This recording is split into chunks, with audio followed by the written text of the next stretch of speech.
499 రూపాయలు మాత్రమే with 1 month validity. Telangana గురుకుల ఫిజికల్ సైన్స్ ఫుల్ కోర్స్ కేవలం 499 రూపాయలు మాత్రమే విత్ 1 మంత్ వ్యాలిడిటీ. తెలంగాణ గురుకుల బయాలజికల్ సైన్స్ ఫుల్ కోర్స్ కేవలం 499 రూపాయలు మాత్రమే విత్ 1 మంత్ వ్యాలిడిటీ. తెలంగాణ గురుకుల ఇంగ్లీష్ ఫుల్ కోర్స్ కేవలం 499 రూపాయలు మాత్రమే with 1 month validity. Telangana JLDL Telugu content and pedagogy full course కేవలం 1999 రూపాయలు మాత్రమే విత్ 5 మంత్స్ వ్యాలిడిటీ. అదనంగా ఒక బుక్ ఉచితంగా పంపబడును. Telangana Gurukul general studies Telugu medium full course కేవలం 499 రూపాయలు మాత్రమే with 1 month validity. Telangana Gurukul general studies English medium full course కేవలం 499 రూపాయలు మాత్రమే with 1 month validity. Hello everyone, welcome to S&S online classes. I am your Srinivas sir, and in this video lecture I am going to present you the revision class.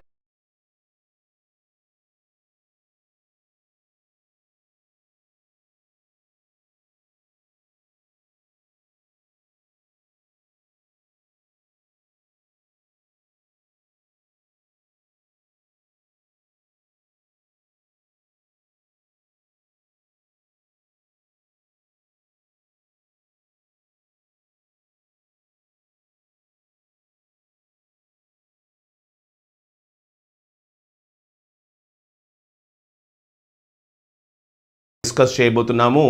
And friends, I think you might have downloaded the hall tickets for your examination, that is for TGT.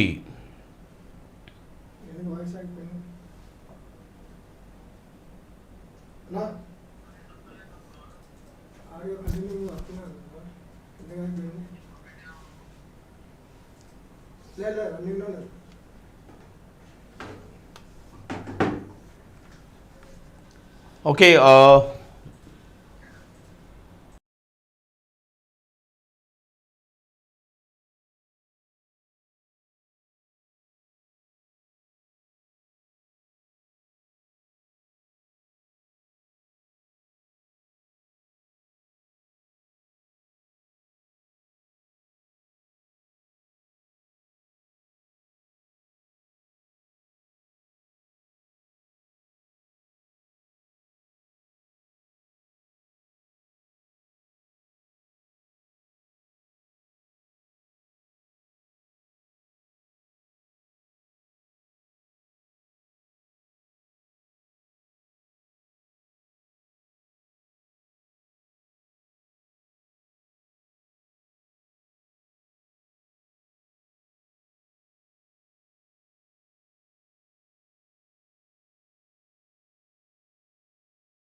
నేను new link పెట్టాలని మరి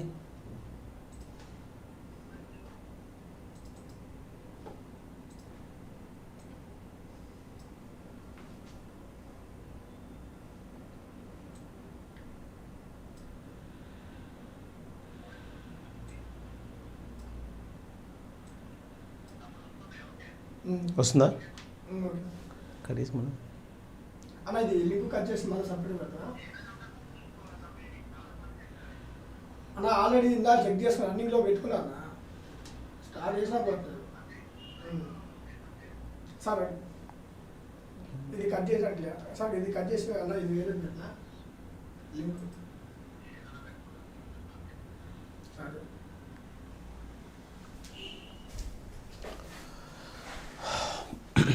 Right friends, I think this is audible to you, and welcome to S&S online classes. And as a part of this video lecture, we are going to have the 8th revision class. Okay, this is the 8th revision class. In the previous sessions, we have had 7 revision classes related to the pedagogy of English language. And as a part of this video lecture, that is pedagogy of English revision session 8. But before we are going to start the topic of 8th revision class, I am going to present you the general instructions related to the upcoming examination, CBT examination. So సిబిటీకి సంబంధించినటువంటి especially టీజీటీకి సంబంధించినటువంటి hall tickets అన్నీ కూడా మీరు download చేసుకునే ఉంటారు. వాటికి సంబంధించినటువంటి కొన్ని జనరల్ ఇన్స్ట్రక్షన్స్ని గురించి మనం డిస్కస్ చేద్దాం. And later we will be having the revision of one of the topics. Okay, so friends, almost most of the aspirants had their centers in their local districts. Okay, but few of the aspirants have been given or have been allotted other than their local centers. Okay, so it is a common criteria of allotting the centers. Okay, so friends, it is noted that every aspirant should reach the center at least 1 or 1.5 hours before the commencement of examination. For example, if your examination is going to be started at 8:30, you should be there by 7 or 7:15. That is mandatory. And most of the aspirants will be traveling for far off places. For example Hyderabad తీసుకున్నట్లయితే దానికి చాలా places నుంచి వెళ్ళి అంటే different districts నుంచి వస్తుంటారు. కాబట్టి ఒకవేళ మీరు కనుక ఫార్ ఆఫ్ ప్లేసెస్కి వెళ్ళాల్సి ట్రావెల్ చేసినట్టు ఒక 2 or 3 or 4 hours జర్నీ చేయాల్సి ఉన్నట్లయితే ముందు రోజు వెళ్ళడం బెటర్ అది. ఎందుకంటే ఎగ్జామినేషన్స్ ఇప్పుడు this is a rainy season, మీరు చూస్తున్నారు అంతా కూడా ఎలా ఉంటుందనేది. సో దానికంటే ముందుగా మీరు ఒక అట్లీస్ట్ ఒక 1 day బిఫోర్ వెళ్ళండి. ఎక్కువగా ట్రావెల్ చేయాల్సిన సిచ్యువేషన్ ఇంకా ఉన్నట్లయితే ప్రాపర్ అరేంజ్మెంట్స్ చేసుకోండి. Because this is the examination which is going to decide the fate of every aspirant. So ముందుగా వెళ్ళడం అనేది డిజైరబుల్. ఒకవేళ లోకల్ సెంటర్ కనుక ఉన్నట్లయితే that is not at all an issue for every aspirant. Okay, so వీలైనంత త్వరగా ఎగ్జామినేషన్కి సెంటర్కి reach అవ్వండి. ఒకవేళ మీకు నాన్ లోకల్ అంటే వేరే డిస్ట్రిక్ట్లో కనుక వచ్చినట్లయితే better to reach that place 1 day in advance. దానికంటే ముందు రోజు వెళ్ళడం అండ్ దానికి సంబంధించినటువంటి ప్రాపర్ అరేంజ్మెంట్ చేసుకోవడం ప్రతి ఒక్క ఆస్పిరెంట్కి ఇంపార్టెంట్. ఇది ముందు, ఎందుకంటే మనం ఎంత బాగా ప్రిపేర్ అయినప్పటికీ కొన్ని ఫిజికల్ బ్యారియర్స్ని మనం ఫేస్ చేయాల్సి ఉంటుంది. ఎందుకంటే nature okay it makes miracles in a good or bad manner. కాబట్టి మీరు కనుక ఎక్కువగా ట్రావెల్ చేయాల్సిన సిచ్యువేషన్ కనుక ఉన్నట్లయితే ముందు రోజు అక్కడికి రీచ్ అవ్వండి మీ ఆ ప్లేస్కి అండ్ సెంటర్కి. అట్లీస్ట్ ఫర్ ఎగ్జాంపుల్ 8:30 అంటే 7 or even 6:30 వరకు రీచ్ అవ్వండి. And there you can relax. Okay, that is very important. And when you go to the examination, read all the instructions carefully which are given in the hall ticket. Hall ticket lo వచ్చినటువంటి అన్ని instructions ని కూడా follow అవ్వండి. For example they have asked you to bring 1 valid ID card. Okay, valid ID కార్డ్ని తీసుకున్నామని చెప్పారు. Okay, ఖచ్చితంగా తీసుకెళ్ళండి. లైక్ ద ఆధార్ కార్డ్ కావచ్చు, లేదా పాన్ కార్డ్ కావచ్చు, డ్రైవింగ్ లైసెన్స్ కావచ్చు, ఇంకేదైతే అందులో మెన్షన్ చేశారో ఏదో ఒక వ్యాలిడ్ ఐడి కార్డ్ని తీసుకోండి. ఓకే, ఖచ్చితంగా తీసుకెళ్ళండి, మర్చిపోకండి ఎప్పుడు కూడా. అండ్ వీలైతే ఒక pen, black ball point pen కావచ్చు లేదా బ్లూ పెన్ కావచ్చు. దట్ ఈజ్ ఆల్సో సిబిటీ అయినప్పటికీ that is mandatory, every one of you should have. And hall ticket వచ్చేసి లేజర్ ప్రింట్తో ఉన్నటువంటి మంచి క్వాలిటీ ప్రింటింగ్తో ఉన్న హాల్ టికెట్ తీసుకోండి. వీలైతే కలర్ ప్రింట్తో ఉన్నటువంటి హాల్ టికెట్ తీసుకెళ్ళండి, that is also desirable. And shoes వేసుకెళ్ళకండి. స్పెషల్గా మనకు హాల్ టికెట్లో మెన్షన్ చేశారు షూస్ కాకుండా మామూలుగా చెప్పల్స్ లాంటివి వేర్ చేయండి అని హాల్ టికెట్లో ఒక స్పెషల్ మెన్షనింగ్ చేశారు. కాబట్టి don't wear shoes, that is mentioned in the hall tickets. ఒకసారి అదే కాకుండా హాల్ టికెట్లో మెన్షన్ చేసినటువంటిది కూడా క్లియర్గా ఇన్స్ట్రక్షన్స్ చదవండి. మనం ఎగ్జామినేషన్కి ఎంత బాగా ప్రిపేర్ అయినప్పటికీ, ఎన్ని సంవత్సరాల నుండి ప్రిపేర్ అయినప్పటికీ దాంట్లో ఇచ్చినటువంటి ఇన్స్ట్రక్షన్స్ని, జనరల్ ఇన్స్ట్రక్షన్స్ని ఫాలో అవ్వడం మ్యాండేటరీ, కంపల్సరీ. కాబట్టి ఒకసారి చదవండి. ఒకవేళ హాల్ టికెట్లో కనుక మీ యొక్క ఫోటో కానీ లేదా క్లియర్గా ఇన్ఫర్మేషన్ లేకున్నట్లయితే ఒకసారి మళ్ళీ వాళ్ళు అడిగినటువంటి 3 photographs తీసుకురామన్నారు. ఫోటోస్ సరిగలేనట్లయితే ఒకసారి అవి తీసుకెళ్ళండి. అండ్ దానికంటే ముందుగా ఒకసారి డీటెయిల్గా మీరు కేవలం హాల్ టికెట్ అంటే మీ name, hall ticket number and venue ఇవి మాత్రమే చూసుకోవడం కాకుండా కింద ఇచ్చినటువంటి ఇన్స్ట్రక్షన్స్ని డీటెయిల్గా చదవడం అలవాటు చేసుకోండి. ఓకేనా? So that is mandatory. మనం చెప్పుకున్నాం కదా ఇంటెన్సివ్ రీడింగ్. ఓకే, రీడింగ్లో ఒక style of reading intensive reading. ఒకసారి ఇంటెన్సివ్గా రీడ్ చేయండి, that is important for us. Okay, so that is the general information related to the instructions. And friends, before you are going to attend the examination, these 5 or 6 days of time is very important for the examination సంబంధించి ఈ period చాలా క్రూషియల్గా చెప్పుకోవచ్చు. Okay, so sound mind in a sound body అంటాము. Take care of your health. Okay, బాగా tension పడాల్సిన అవసరం లేదు, వరీ కావాల్సినటువంటి అవసరం లేదు. ఎగ్జామినేషన్ కొరకి you all have under the guidance of very safe hands, especially like in the hands of the faculty of S&S publications. So ఇలాంటి మంచి సేఫ్ హ్యాండ్స్లో మీరు ట్రైన్ అయ్యారు, మంచి హెల్ప్ఫుల్ హ్యాండ్స్ చేత మీరు గైడ్ చేయబడ్డారు. కాబట్టి టెన్షన్ పడాల్సిన అవసరం ఏం లేదు, కూల్గా ఉండండి. అండ్ ఈ 5-6 డేస్ టైంలో మీరు చేయాల్సినటువంటిది ఏవైతే క్రూషియల్ కాన్సెప్ట్స్ లేదా ఏవైతే కాంప్లెక్స్ టాపిక్స్ ఉంటాయో వాటిని ఒక్కసారి 2 సార్లు రివిజన్ చేసుకోండి.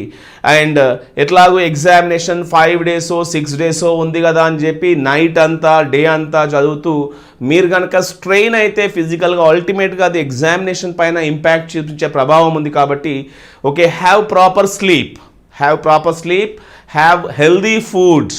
ఓకే, హెల్దీ ఫుడ్ తీసుకోండి and just try to be healthy during these 5 or 6 days of time. ఎగ్జామినేషన్కి అటెండ్ అయ్యే వరకు కూడా మంచి హెల్దీ ఫుడ్ తీసుకుంటూ ప్రాపర్ స్లీప్, అది కూడా ఇంపార్టెంట్. ఎట్లాగూ అంటే ఇంకా చదవాల్సింది ఉంది కదా అని చెప్పి నైట్ అంతా కూడా మెలకువతో ఉండి ఓకే చదువుతూ ఉన్నట్లయితే definitely that will have an impact on your performance in the examination. కాబట్టి no need to feel tensed. Okay, tension పడాల్సిన అవసరం లేదు. అండ్ నైట్ అంతా మెలకువతో ఉండాల్సినటువంటి అవసరం లేదు. ప్రాపర్గా నిద్రపోండి అండ్ హెల్దీ ఫుడ్ తీసుకోండి and maintain your physical health. Then only you will be mentally sound. Okay, అప్పుడే ప్రాపర్ మెంటల్గా ఫిజికల్గా హెల్దీగా ఉంటారు. కాబట్టి that is also one of the important aspects. అది కూడా మనకి ఎగ్జామినేషన్ సంబంధించి ఒక ముఖ్యమైనటువంటి ఆస్పెక్ట్గా తీసుకోవచ్చు. Okay, and the next important topics that we need to focus on is about tackling with the negative marking. మరి రాబోయేటువంటి ఎగ్జామినేషన్లో నెగటివ్ మార్కింగ్ ఉంది కాబట్టి this is one of the important aspects, చాలా ముఖ్యమైనటువంటి అంశంగా చెప్పుకోవచ్చు. మరి ఎగ్జామినేషన్స్ బిగిన్ అయిన తర్వాత కూడా మీరు ఒకసారి క్వశ్చన్ని అటెంప్ట్ చేసే ముందు 1-2 సార్లు చదవండి.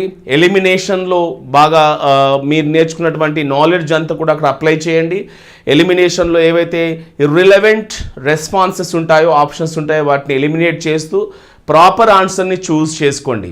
అండ్ ఫ్రెండ్స్, నెగటివ్ మార్కింగ్ ఉంది కాబట్టి అట్లీస్ట్ మీకు 4 ఆప్షన్స్లో ఒక 1 or అట్లీస్ట్ 2 ఆప్షన్స్ని మీరు ఎలిమినేట్ చేయగలిగితేనే మీరు ఆన్సర్ చేయండి. తప్పితే టోటల్గా 4 ఆప్షన్స్ కూడా న్యూగా ఉన్నట్లయితే, 4 ఆప్షన్స్ పైన కూడా మీకు క్లారిటీ లేనట్లయితే don't attempt that question. At least మీరు ఒక 2 ఆప్షన్స్ని ఎలిమినేట్ చేయగలిగి ఒక 2 ఆప్షన్స్లో మాత్రమే డైలమా ఉన్నప్పుడు అప్పుడు దాన్ని ఆన్సర్ చేయడానికి ప్రయత్నించండి. ఓకే, ఫస్ట్ ఏం చెప్తున్నాను, 100% ఆన్సర్స్ తెలిసిన వాటిని మాత్రమే అక్కడ ఆన్సర్ చేయండి. ఖచ్చితంగా ఇది కన్ఫర్మేషన్ ఉన్నటువంటి వాటిని. ఒకవేళ 2 ఆప్షన్స్ ఉన్నప్పుడు కూడా మీరు ఆన్సర్ చేయవచ్చు కొంచెం ఎలిమినేషన్ మెథడ్ని యూజ్ చేసి. కానీ 3 ఆప్షన్స్ అక్కడ డౌట్ఫుల్గా ఉన్నప్పుడు, 4 ఉన్నప్పుడు మాత్రం డోంట్ అటెంప్ట్ దట్ క్వశ్చన్. ఆ క్వశ్చన్ దయచేసి అటెంప్ట్ చేయకండి. ఎందుకంటే నెగటివ్ మార్కింగ్ ఉంది కాబట్టి మనం ఒక తెలిసినటువంటి మార్క్ని పోగొట్టుకుంటాము తెలియని క్వశ్చన్స్కి ఆన్సర్ చేయడం వల్ల. కాబట్టి నా సలహా ఏంటంటే మీకు 2 ఆప్షన్స్ ఎలిమినేట్ చేశారు, ఒక ఆప్షన్ పోయింది, ఇంకో ఎలిమినేషన్లో ఇంకో ఆప్షన్ పోయింది, 2 మిగిలాయి options. Then you can choose any of those 2.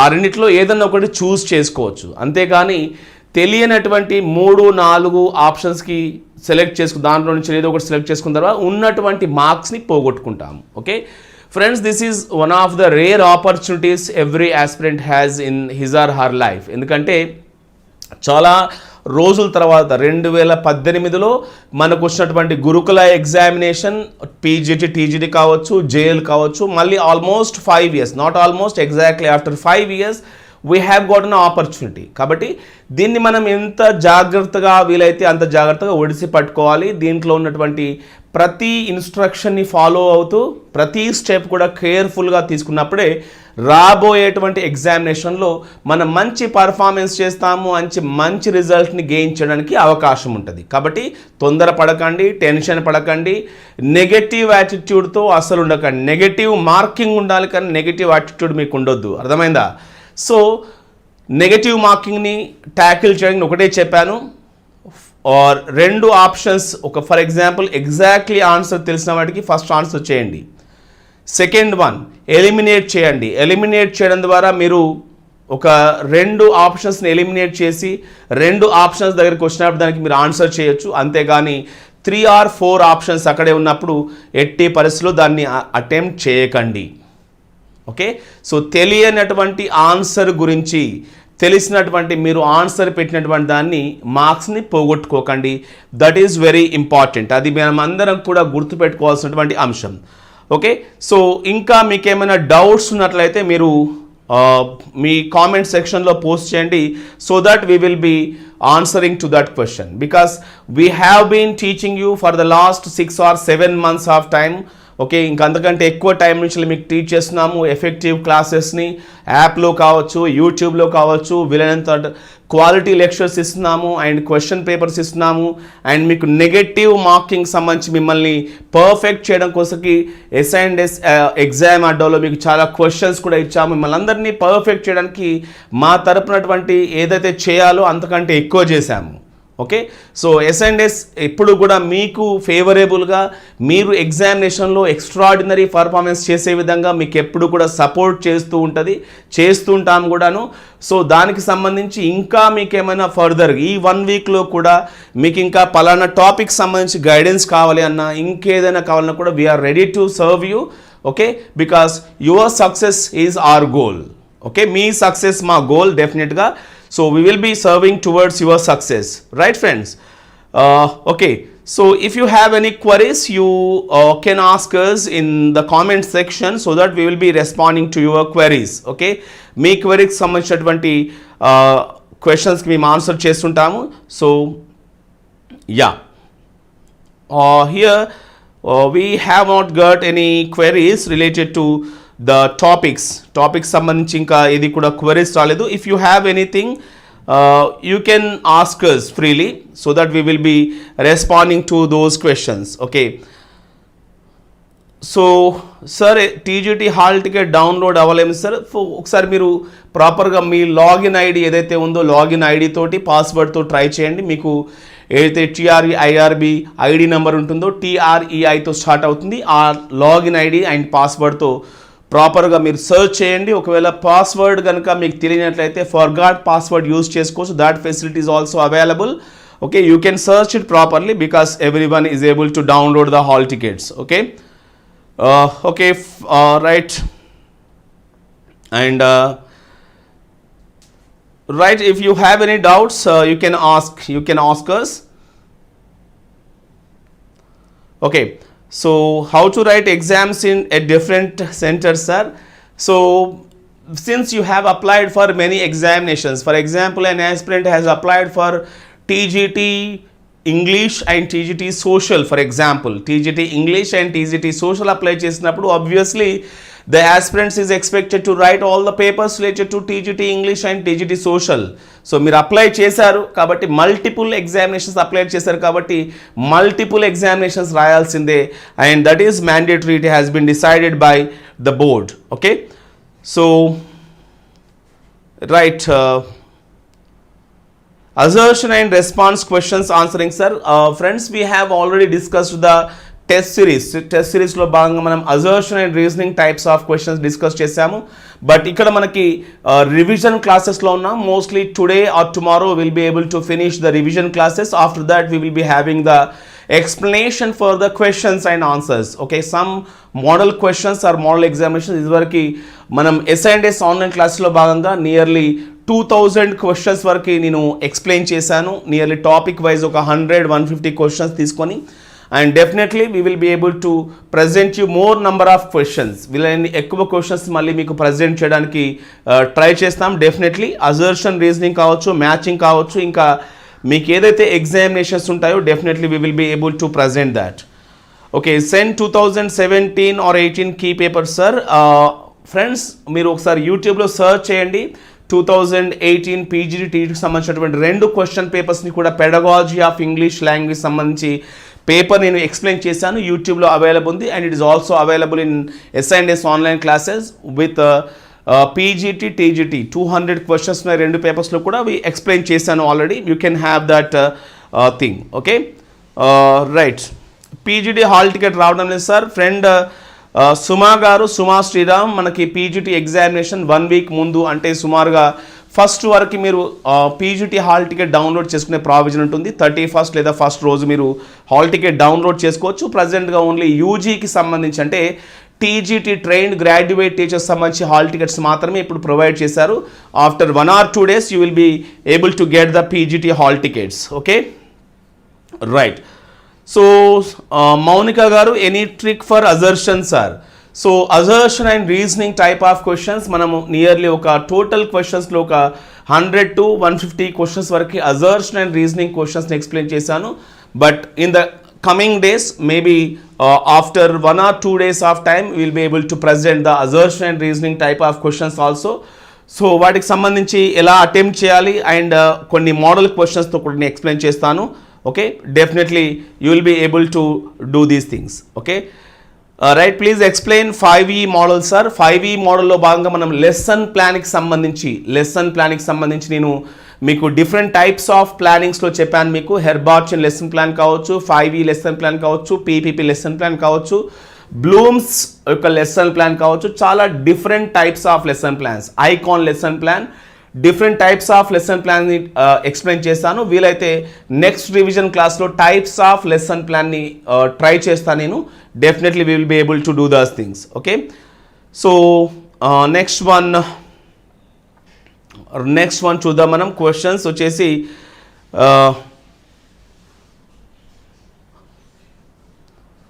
Okay, total physical response method explain చేయండి sir.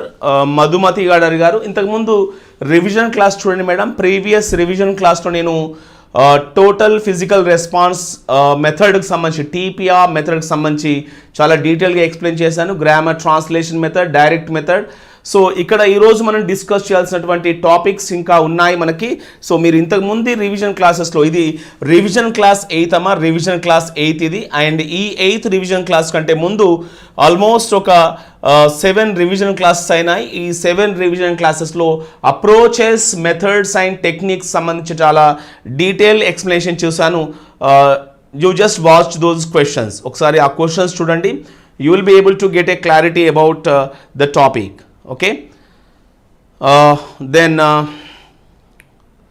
sir, any PDF regarding all? Yeah, if you have subscribed to the S&S online classes, they have provided you the material as well as the revision classes for all the 8 videos or 9 videos. ఇప్పటివరకు జరిగిన 8 videos lectures కానీ ఇంకా రాబోయేటువంటి lectures కానీ PDFs వాళ్ళు provide చేశారు. You can have the things here. Okay, right. Right friends, so these are the things, and since you have not asked me anything related to the examination instruction, so this is the thing, and ఇప్పటివరకు ఏవైతే మనం discuss చేసామో వాటిని క్లియర్గా follow అవ్వండి. And hall టికెట్లో ఏవైతే instructions mention చేశారో వాటిని తూచా తప్పకుండా ఫాలో అవ్వండి. And because this is very sensitive thing, ఎందుకంటే మనం దాంట్లో ఏవైతే మెన్షన్ చేశారో వాటిని ఖచ్చితంగా ఫాలో అవ్వాల్సిందే.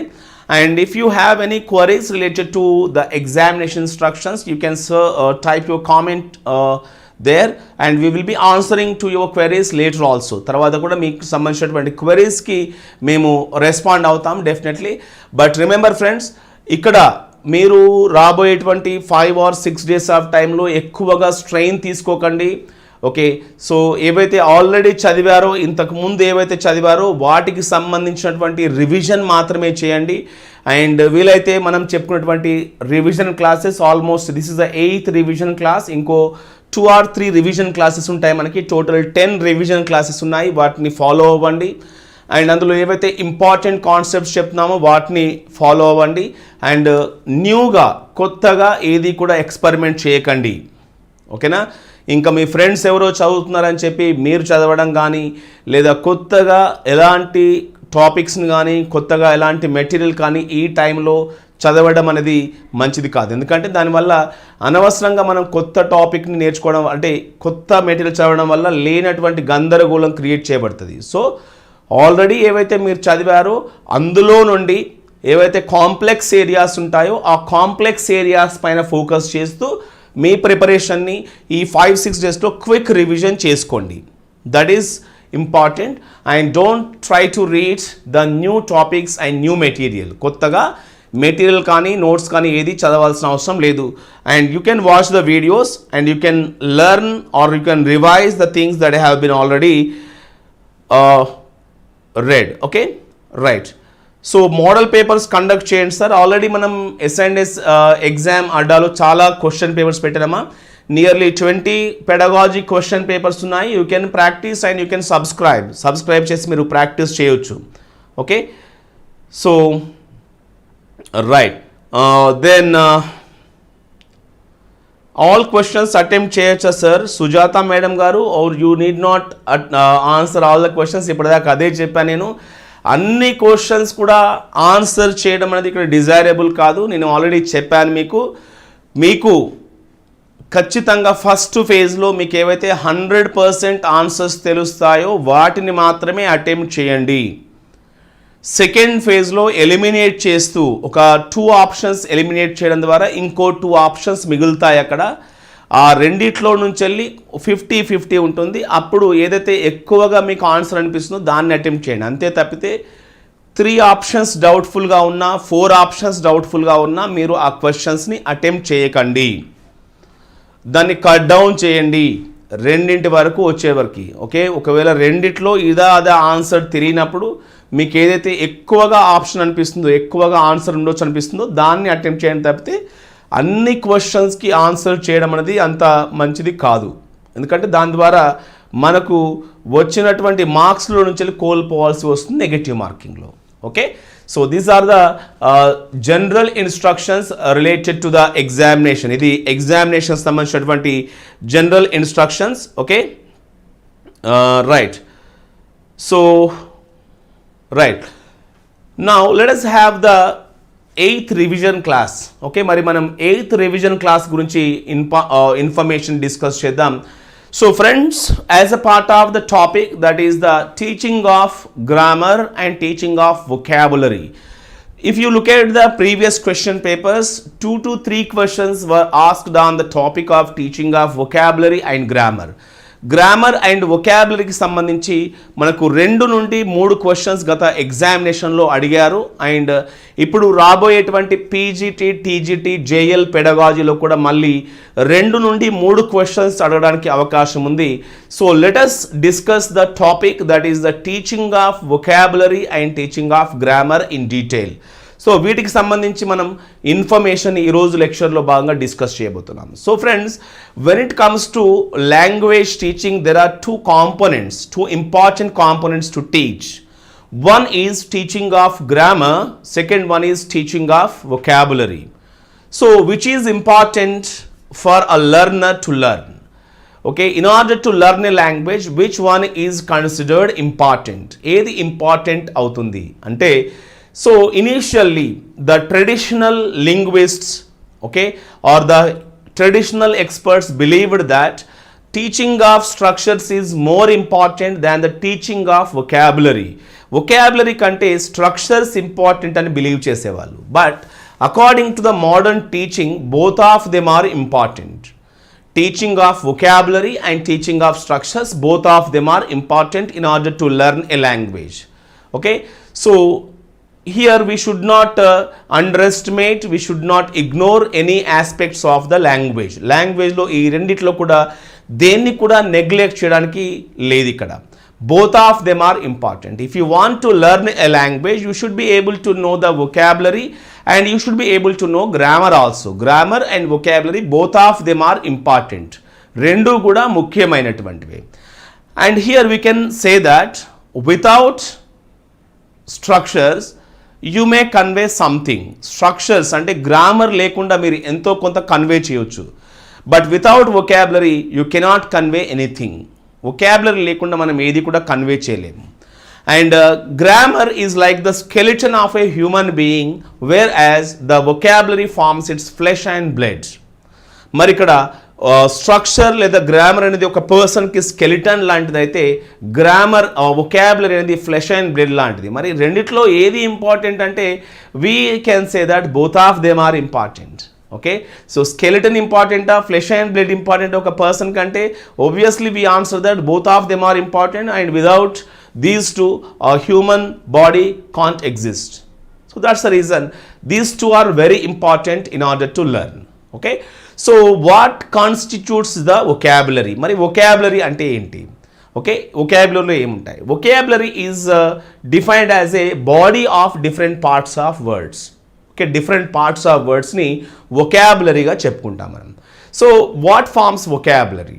Vocabulary includes content words, structural words, substitute words, and we have the homonyms, homophones, homographs, synonyms, antonyms, collocations, sight words, and even the phrasal verbs, one word substitutions, and all of these constitute vocabulary.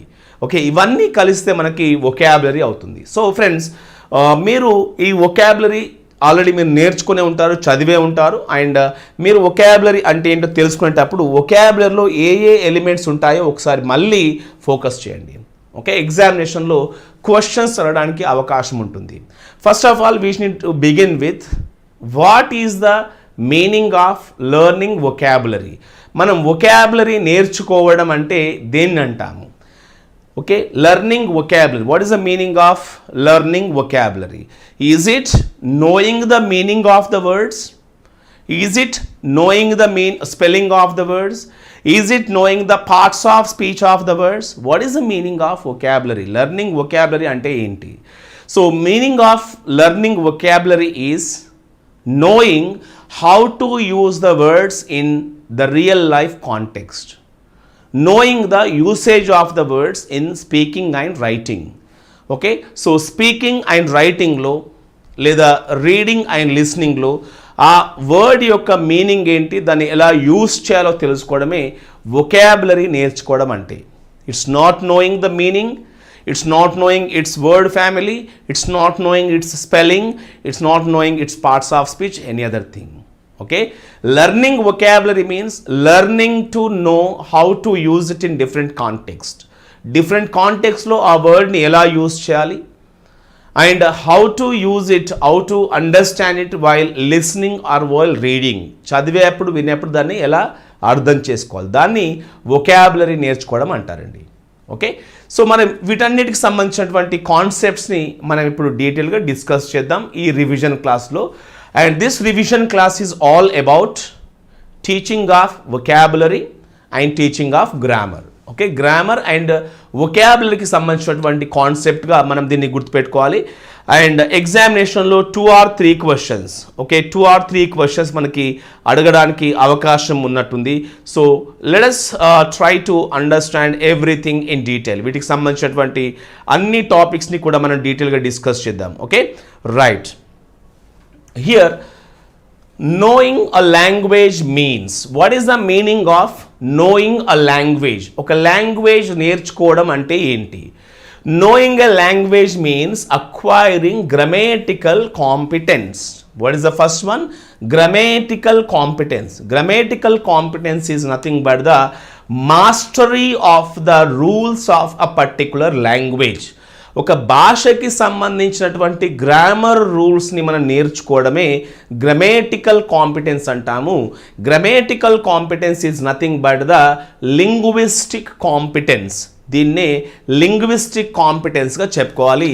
So the very first one is the grammatical competence. So knowing a language, ఒక భాషని నేర్చుకోవడం అంటే grammatical కాంపిటెన్స్ని అంటే linguistic కాంపిటెన్స్ని acquire చేయడం.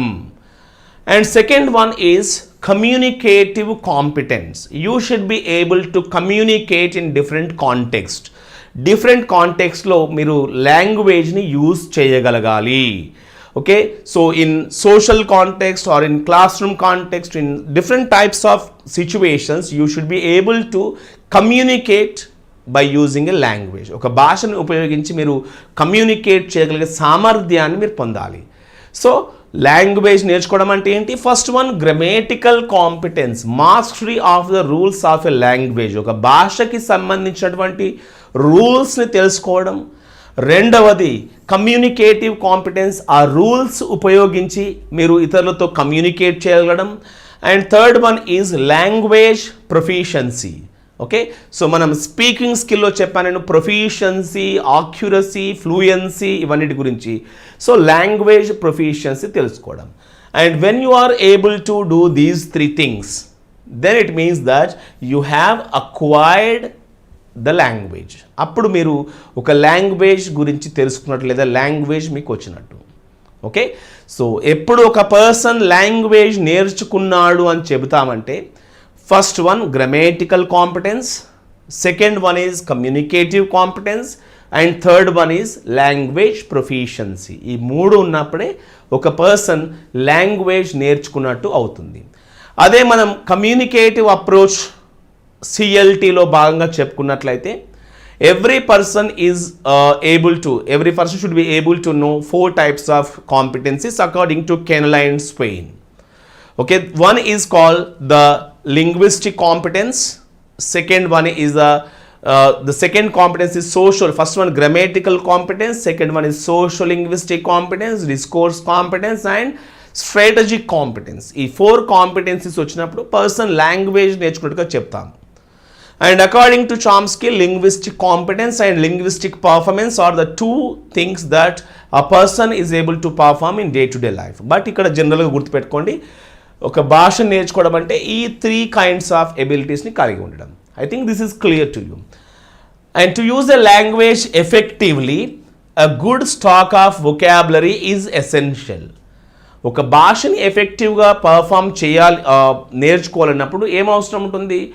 Every person is able to know the good stock of vocabulary. If you want to listen and comprehend, good stock of vocabulary is essential. మీరు విని అర్థం చేసుకోవాలంటే vocabulary important.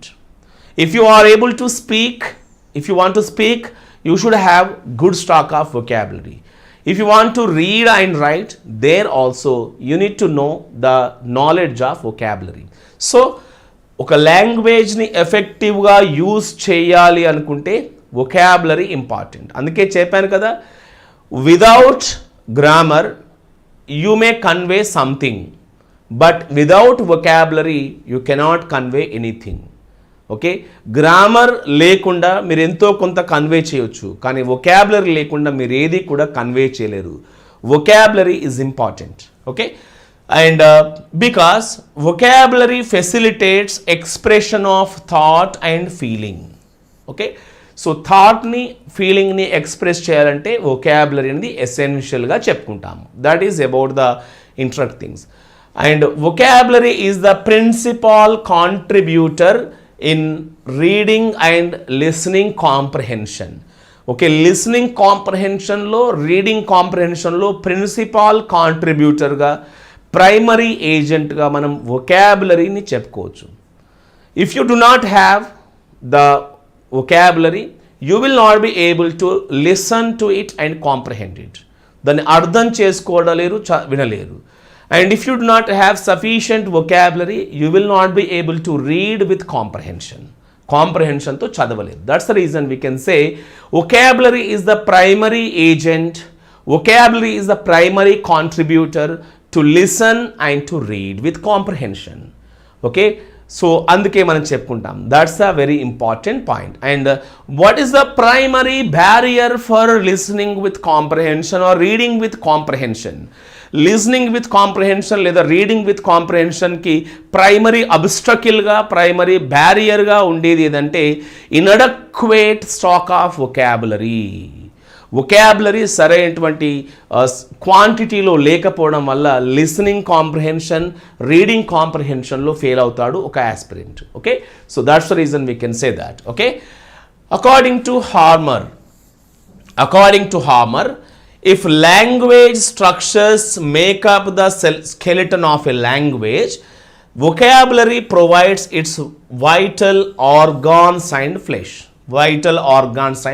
ఓకే, సో ఇంతకు ముందే చెప్పాను, vocabulary forms the skeleton of a language, whereas the structures or grammar forms the skeleton of a language, whereas the vocabulary forms it flesh and blood. Okay, so which is important for a human being? Skeleton is important, and even flesh and blood is also very important for a person's language acquisition. And vocabulary is important for language fluency and academic achievement.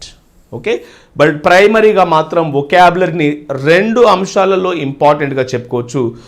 One is language fluency, second one is academic achievement. For example, if you want to become successful in academics, you should have adequate range of vocabulary, adequate stock of vocabulary. If you do not have sufficient vocabulary, you will not be able to successful academically. And even if you do not have appropriate vocabulary, you will not be able to achieve the language or linguistic fluency. So vocabulary is important for two things. One is language fluency and the second one is the academic achievement. రెండిటికి కూడా ఈ language అనేది చాలా అవసరమని చెప్పుకోవచ్చు. And according to Richards, there are 4 aspects of a word that are to be taught for a student. ఒక స్టూడెంట్కి మనం 4 పార్ట్స్ని మనం చెప్పుకోవాలి. రెగ్యులర్ క్లాసెస్లో మనం వీటి గురించి డీటెయిల్గా డిస్కస్ చేసాము. One is the word parts, second one is the meaning, third one is the spoken and written forms of a word, and then the grammatical class of the word. These are the 4 important aspects of a word that a teacher should teach for the students while teaching the vocabulary. ఒక teacher vocabulary teach చేసేటప్పుడు ప్రతి వర్డ్కి సంబంధించి ఈ 4 ఆస్పెక్ట్స్ని మనం teach చేయాల్సి ఉంటుంది. ఏంటది? First one word parts.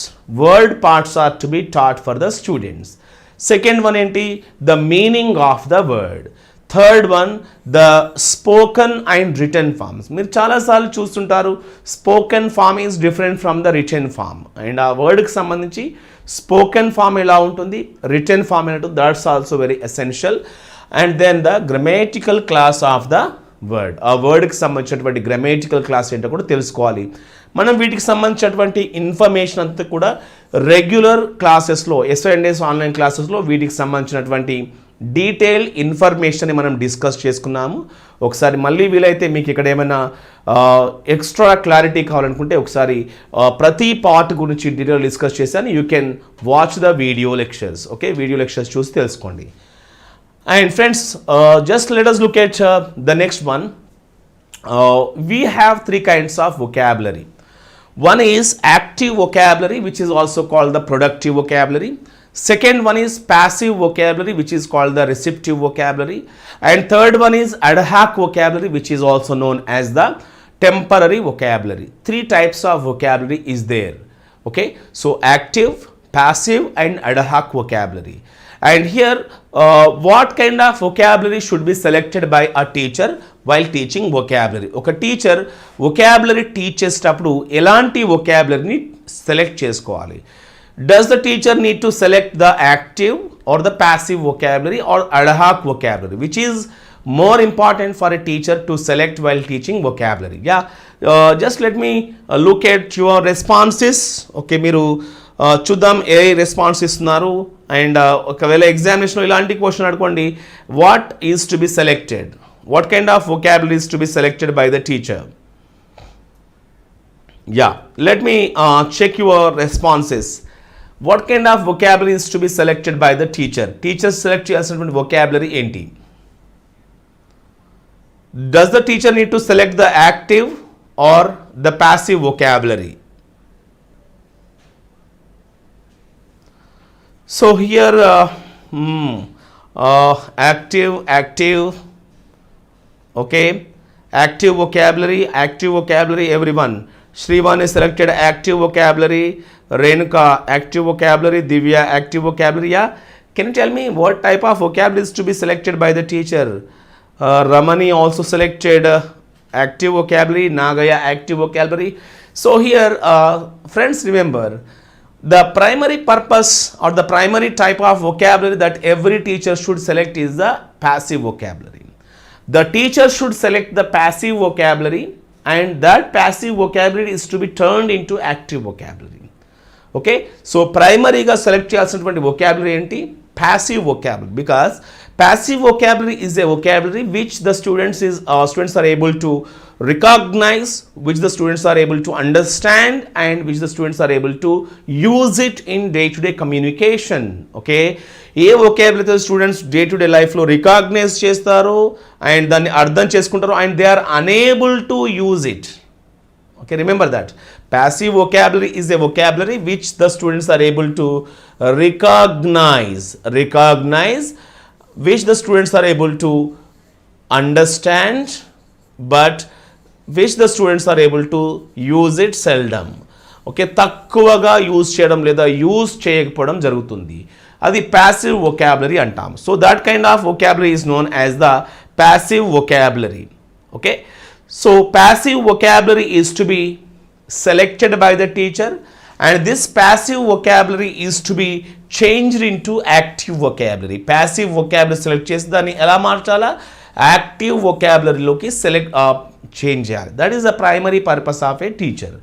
So దాని తర్వాత మనం యాక్టివ్ని కూడా చూస్ చేయొచ్చు, బట్ ప్రైమరీ పర్పస్ మాత్రం ప్యాసివ్ vocabulary సెలెక్ట్ చేసుకోవాలి. And the teacher may give least priority to the teaching of ad hoc vocabulary. Ad hoc vocabulary is prominent only in the given situations. Okay, given situationsలో మాత్రమే మనకి ad hoc vocabulary prominentగా ఉంటుంది. It is not so important because it is not used by the learner in day-to-day communication. Okay, so the most important one is selecting passive vocabulary and changing it into active. And the least important vocabulary is ad hoc vocabulary.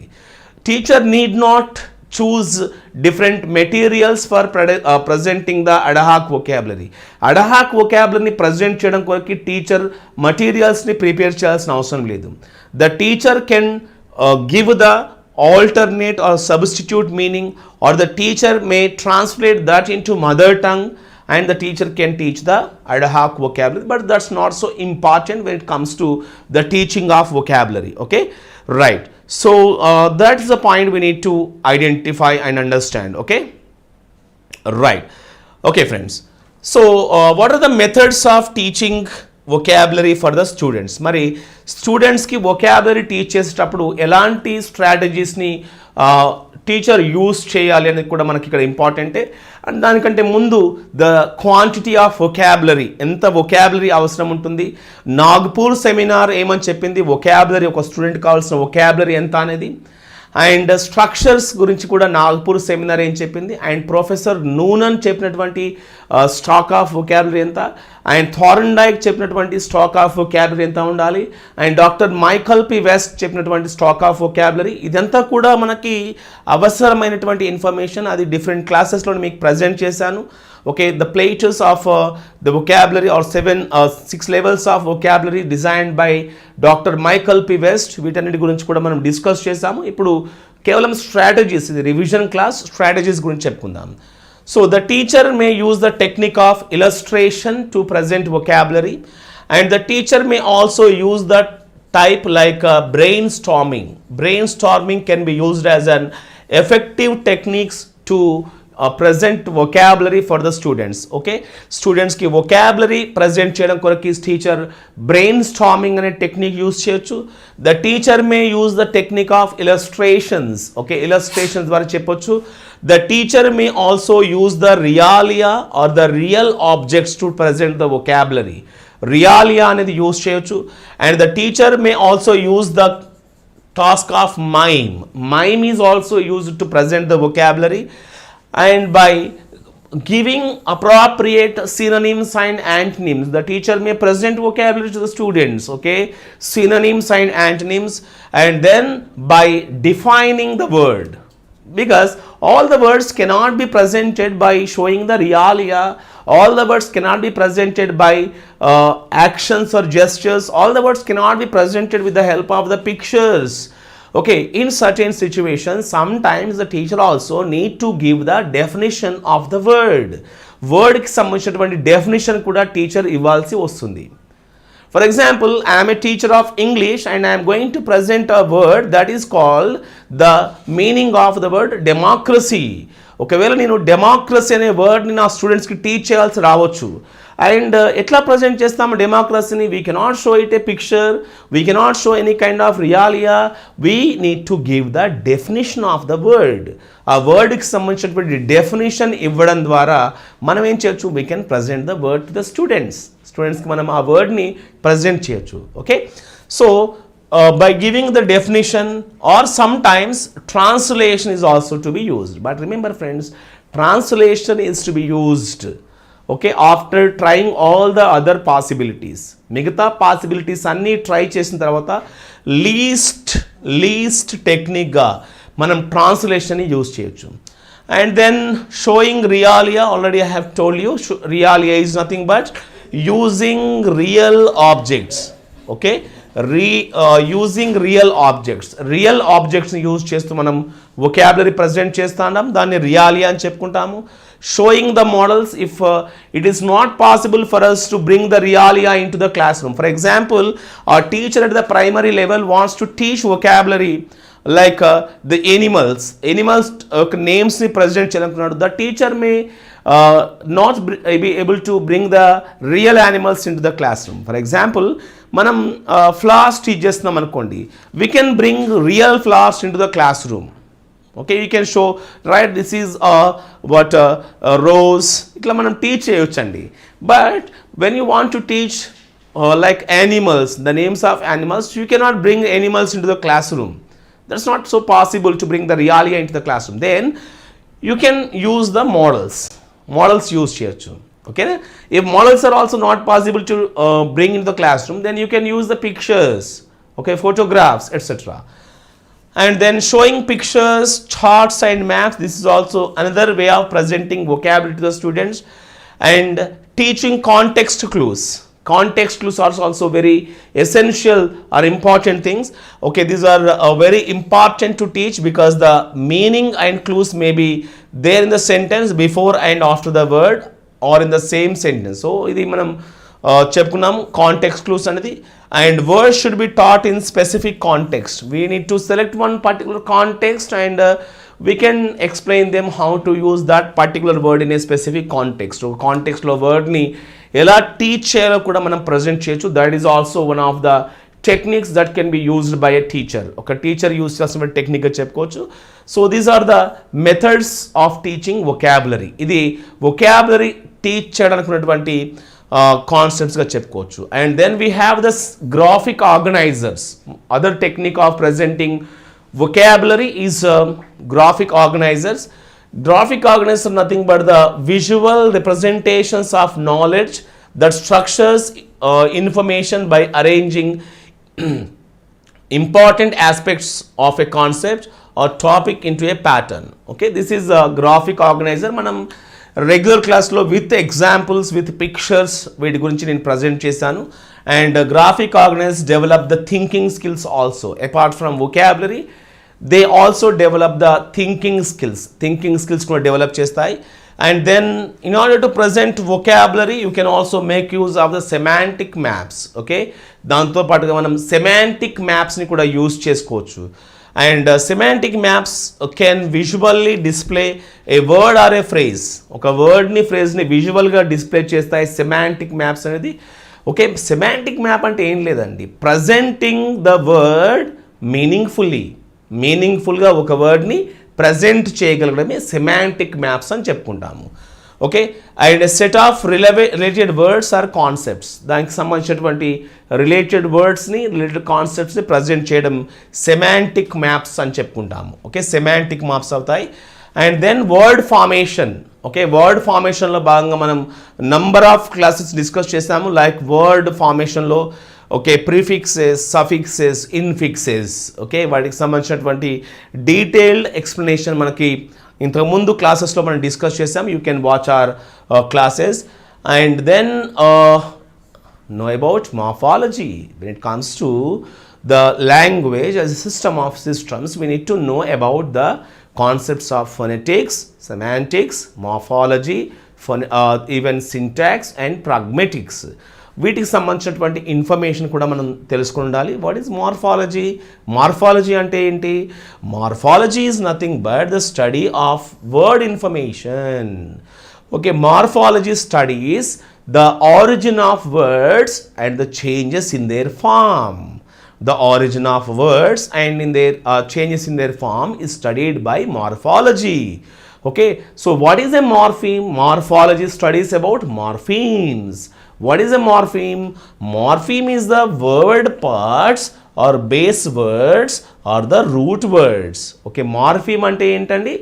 Base word లేదా word part or even the root word గా చెప్పుకుంటాము. And one of the techniques of word formation is blending. Word formation లో prefixes, suffixes, infixes కాకుండా blending కూడా ఉంటుంది. What is blending? Blending is the process of combining parts of words. Okay, parts of వర్డ్స్ని combine చేసేటువంటి ప్రాసెస్ని మనం blending అని చెప్పుకుంటాము. And we have had nearly session for 3 hours. ఒక 3 hours క్లాస్ ఉన్నటువంటి వర్డ్ ఫార్మేషన్ పైన నేను తీసుకున్నాను. 3 hour session. You just follow that class and you will be able to know all the techniques of word formation. Word formation సంబంధించినటువంటి complete information మీకు తెలుస్తుంది. And మనం morphology దగ్గర నుంచి స్టార్ట్ చేశాము. అండ్ దాంట్లో వర్డ్ ఫార్మేషన్ సంబంధించినటువంటి prefixes, infixes, suffixes and other techniques of the word formation. So ఒకసారి లెక్చర్ ఫాలో అవ్వండి. You will be able to know different types of suffixes like inflectional suffixes or derivational suffixes, class changing suffixes, class maintaining suffixes. ఇవన్నీ కూడా మనం ఇంతకుముందు సెషన్స్లో discuss చేశాము. This is just a revision class. అందు గురించి మీకు main concepts మాత్రమే explain చేస్తున్నాను. Okay, right. So here blending is formed by merging the sounds and meanings of 2 or more words. Okay, 2 లేదా అంతకంటే ఎక్కువ వర్డ్స్ యొక్క సౌండ్స్ని లేదా మీనింగ్ని మర్జ్ చేయడం ద్వారా ఏర్పడేది బ్లెండింగ్గా చెప్పుకుంటాం. That is called blending. Blending is one of the techniques of word formation. Word ఫార్మేషన్లో ఉన్నటువంటి ఒక టెక్నిక్గా మనం చెప్పుకోవాలి. ఓకేనా, right. So these are also called we have portmanteau words. Okay, portmanteau words కూడా అని చెప్పుకుంటాము. Okay, this is about the information related to vocabulary. ఇప్పటివరకు మనం వొకాబులరీకి సంబంధించినటువంటి ఇంపార్టెంట్ కాన్సెప్ట్స్ని డిస్కస్ చేయడం జరిగింది. Okay, now we will be talking about grammar. ఇప్పటివరకు teaching of vocabulary and techniques discuss చేశాము. And now we will be able to know about the grammar. Grammar కి సంబంధించి ఎలాంటి టెక్నిక్స్ ఉన్నాయి and different types of grammar, వీటికి సంబంధించినటువంటి ఇన్ఫర్మేషన్ని discuss చేద్దాం. Okay, right. So yeah, if you have any queries related to the teaching of vocabulary, ఇప్పటి వరకు మనం వొకాబులరీకి సంబంధించి డిస్కస్ చేశాము. If you have any queries even after watching the videos and you can post your question in the comment section. Comment section lo mee question post cheyandi so that I'll be able to answer your queries. Okay, right. Yeah, any question related to the topics that we have discussed so far? ఇప్పటి వరకు discuss చేసిన topics సంబంధించి ఏమైనా doubts ఉన్నాయా? Okay, right. No queries so far and let's continue with the concept. మరి మన concept discuss చేద్దాం మనం. Right, now we are going to have a session on grammar. Okay, teaching of grammar. Grammar సంబంధించి types of grammar and how to teach grammar. These are the things that we are going to discuss. And even in our regular class, I have also explained you the teaching of structures, different kinds of structures and the selection and gradation of structures. For example, if you want to select the grammar and vocabulary, grammar లేదా vocabulary select చేసుకోవడానికి ఉన్నటువంటి principles గురించి discuss చేసాము. And గ్రేడేషన్కి సంబంధించి కూడా మనం ఎలాంటి rules ఉంటాయో కూడా మనం డిస్కస్ చేయడం జరిగింది. For example, the principles of selection of grammar and vocabulary. Grammar and vocabulary select చేసుకోవడంలో the principles like frequency, range, availability, coverage and teachability, usefulness, learnability ఇలాంటివి మనం ప్రిన్సిపల్స్ ఆఫ్ సెలెక్షన్లో డిస్కస్ చేశాము. అండ్ గ్రెడేషన్కి సంబంధించి కూడా మనం డిఫరెంట్ టెక్నిక్స్ ఆఫ్ గ్రెడేషన్ ఉన్నటువంటి ప్రిన్సిపల్స్ని కూడా డిస్కస్ చేయడం జరిగింది. Okay, so like semantic grouping or morphological grouping ఎలా చేస్తాము, and principles of gradation. Okay, selection తర్వాత వాటిని గ్రేడింగ్ ఎలా చేయాలి, వాటికి సంబంధించి కూడా ఒక క్వశ్చన్ రావడానికి అవకాశం ఉంది. కాబట్టి try to focus on the principles of selection and principles of gradation in terms of grammar and vocabulary గ్రామర్కి సంబంధించి ఆ కాన్సెప్ట్స్ని కూడా నేర్చుకోండి. That is also very important. ఒకవేళ ఆల్రెడీ మీరు అర్థం చేసుకుని ఉంటే that is no issue. Okay, right. So right, let us look at the next concept. Okay, తర్వాత కాన్సెప్ట్ మనం డిస్కస్ చేద్దాం. Here the topic that we will be talking about is grammar. Okay, so grammar can be defined as the rules by which words change their form and words are combined into sentences. Okay, so how words change their form, okay, how words change their form and how words are combined into sentences. Okay, this is the simple definition of grammar. ఇది మనం గ్రామర్కి ఇచ్చేటువంటి simple డెఫినేషన్గా చెప్పుకోవచ్చు. Okay, so grammar is nothing but the rules by which words change their form. How words change their form, how one word is changed into other word, like how a noun is changed into an adjective, how an adjective is changed into an adverb, and how a verb is changed into a noun. So దీనికి సంబంధించి study చేసేది grammar అవుతుంది.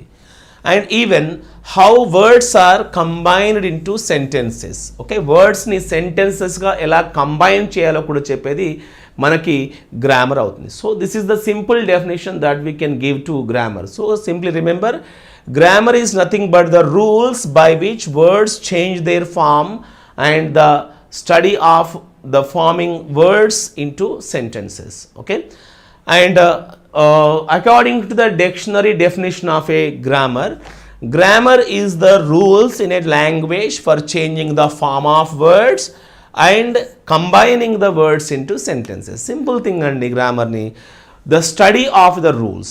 Grammar is the study of rules which deals with two things. One is how words change their form and how words are combined into sentences. Words తమ ఫామ్ని ఎలా change చేసుకుంటాయి and వర్డ్స్ని సెంటెన్సెస్గా ఎలా మార్చుతాం, ఈ రెండింటి గురించి స్టడీ చేసేది గ్రామర్గా చెప్పుకోవచ్చు. This is the simple definition that we can give to grammar. Okay, remember this important thing and it may be asked in the examination. మనమందరం కూడా టీచింగ్ ఆఫ్ గ్రామర్ లేదా గ్రామర్ అనుకుంటాం కదా. వాట్ ఈజ్ గ్రామర్ అంటే, grammar is the study of rules related to two things. What is the first one? The rules related to the changing of the word forms and the rules related to the combining words into sentences. Okay, that is a simple definition that we can give to grammar. And grammar is the study of syntax and morphology. Study of syntax and morphology. Syntax is nothing but the word order. The study of word order is nothing but syntax. What is morphology? Morphology is the study of the origin of words and the changes in their form. Okay, మరి syntax గురించి morphology గురించి study చేసేది ఏమవుతుంది? Grammar అవుతుంది. Okay, remember that friends, అది గుర్తుపెట్టుకోండి. So grammar is the study of syntax and grammar is the study of morphology. Morphology అంటే how words change their form and how words are originated. And syntax means the study of word order and the study of how words are put into sentences. ఈ రెండింటి గురించి study చేసేది ఏమవుతుంది? That is nothing but grammar. Okay, remember that grammar is a theory of language descriptions. Okay, లాంగ్వేజ్ని describe చేసే థియరీని grammar అని చెప్పుకుంటాము. ఇవన్నీ కూడా ఎగ్జామినేషన్లో అడగడానికి అవకాశం ఉన్నటువంటి ఏరియాసే అండి. ఓకే, మనం గ్రామర్ అనగానే we know it very well అనుకుంటాం, బట్ ఎగ్జామినేషన్లో మనకి ఇవ్వచ్చు. Okay, read the following statements about grammar.